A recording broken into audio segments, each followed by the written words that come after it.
How's it going, everyone? Sneaksanity here today, and I'm going to show you how to make a free Google Cloud server. So once you've created your Google Cloud account, you just want to go to Marketplace. From there, you'll scroll down and select Windows Server 2012 R2, and then click Launch on Compute Engine.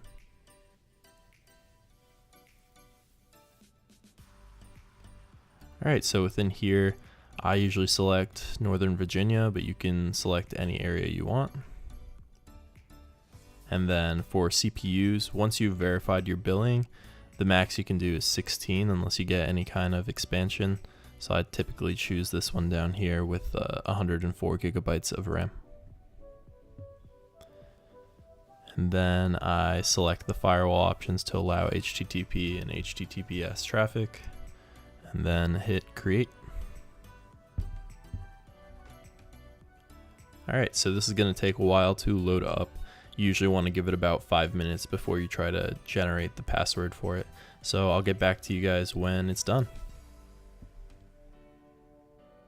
Alright, so once you've given this 5 minutes, you just want to click here and click Set Windows Password.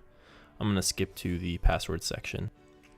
Alright, so after you input a username, it's going to output a password. So you just want to copy this.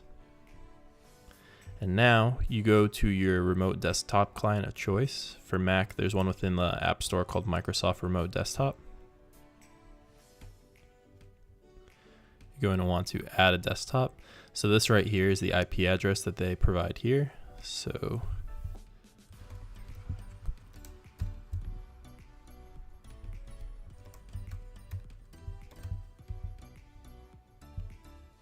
and then hit save. Now you want to double click on here. It's going to ask for the username and password. So input whatever your username was and paste the password that you had copied from the page. After you do that, you'll get this page right here. You just want to click continue.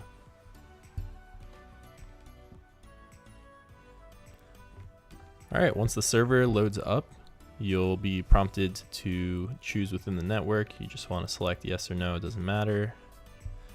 And then from here, you want to click Add Roles and Features. You click Server Selection, hit Next, and then right here, click Network Framework 3.5 Features,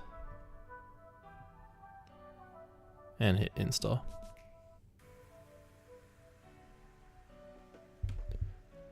Alright, so once it's done installing, just click Close, and then head over to Local Server,